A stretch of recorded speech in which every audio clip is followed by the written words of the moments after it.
ভাই কি হয়েছে একটু জানাবেন ভাই।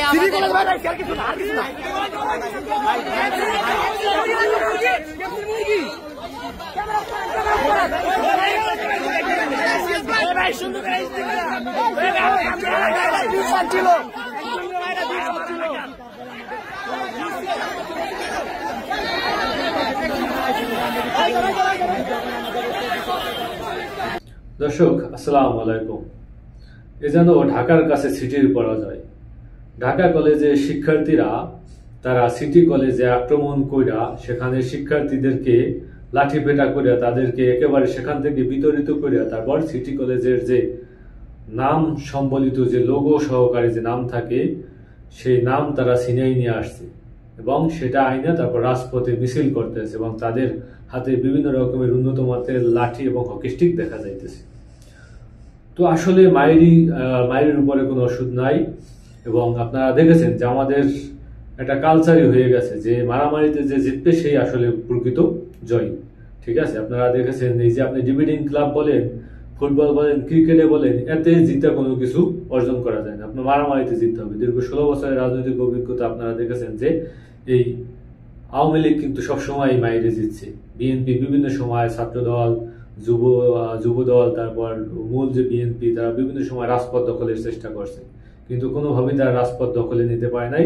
রাজপথ সবসময় দখলে ছিল আওয়ামী লীগের, ছাত্রলীগের, যুবলীগের। তাদের যে দৌড়ানি, সেই দৌড়ানির কাছে কিন্তু বিএনপি সবসময় পরাজিত হয়েছে এবং পরাজিত হয়ে তারপর কি তাদেরকে ঘরে ফিরে যাইতে হয়েছে।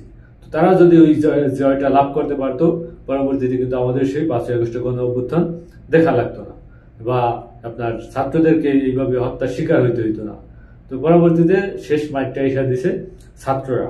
তো সেই যে ছাত্ররা যে মায়ের দিয়া ছাত্রলীগকে যেদিন ক্যাম্পাস থেকে বের করে দিছে, সেদিন মূলত আসলে আওয়ামী লীগের পতন হয়ে গেছে এবং আওয়ামী লীগের যে ঊর্ধ্বতন নেতাকর্মীরা তারা বুঝতে পেরেছেন যে ছাত্রলীগকে যেহেতু ক্যাম্পাস থেকে বের করে দিছে, কারণ বিশ্ববিদ্যালয়, বাংলাদেশের শিক্ষা প্রতিষ্ঠানগুলো আপনার যে কতটা ভয়াবহ রাজনৈতিক ক্ষেত্রে বা রাজনৈতিক ক্ষেত্রে কত রকমের গুরুত্বপূর্ণ, সেটা আসলে যারা রাজনীতি করে তারাই বুঝতে পারবে। এই যে বিভিন্ন ঘটনা ঘটার পরেও কিন্তু কোনো রাজনৈতিক দল কিন্তু বলে না যে বিশ্ববিদ্যালয় কেন্দ্রিক রাজনীতি করা যাবে না।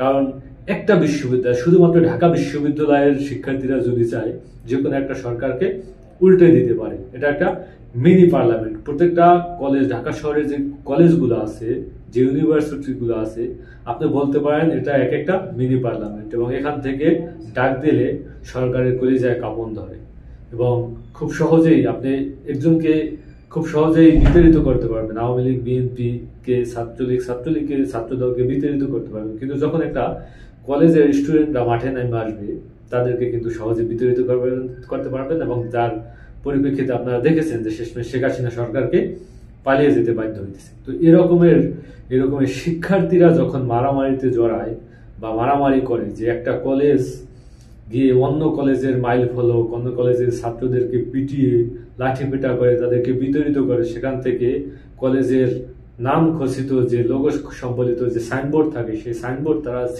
ছিনিয়ে নিয়ে আসে, এর ভয়াবহতা যে আসলে কত তা আপনার আমার কল্পনার বাইরে।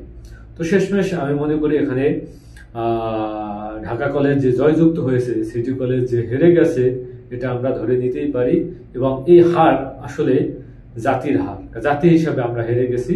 এই আপনার কলেজ এবং ইউনিভার্সিটির যে শিক্ষার্থীরা যে আচরণ এখন বর্তমানে করা শুরু করছে, সে 5ই আগস্টের পর থেকে বিভিন্ন কলেজে মারামারি, বিভিন্ন ইউনিভার্সিটিতে মারামারি, এর থেকে নোংরা, এর থেকে অশোভন আর কিছু হইতে পারে না। কারণ একটা দেশের শিক্ষা প্রতিষ্ঠানের সাথে একটা দেশের শিক্ষা প্রতিষ্ঠান যে মারামারি লাগে, এটা শুধুমাত্র বাংলাদেশেই সম্ভব এবং বাংলাদেশেই বোধহয় এই প্রথম এই ঘটনাটা ঘটেছে। বিশ্বের কোথাও পাবেন না খুঁজে যে একটা ইউনিভার্সিটির সাথে স্টুডেন্টের সাথে অন্য একটা ইউনিভার্সিটির মারামারি হয়, একটা শিক্ষা প্রতিষ্ঠানের সাথে অন্য একটা শিক্ষা প্রতিষ্ঠানের সাথে মারামারি হয়। এটা পৃথিবীর কোথাও পাবেন না, শুধুমাত্র এটা বাংলাদেশেই সম্ভব এবং বাংলার দামাল ছেলেরা, বাংলার দামাল শিক্ষার্থীরা এটা সম্ভব করেছে। তাদেরকে আমরা সাদর সম্ভাষণ জানাই এবং এই মারামারি তারা কতদিন অব্যাহত রাখবে আমরা জানি না, কিন্তু এই মারামারির যে ভয়াবহতা সেটা ভবিষ্যৎ প্রজন্ম খুব হারে হারে টের পাবে। আসসালামু আলাইকুম।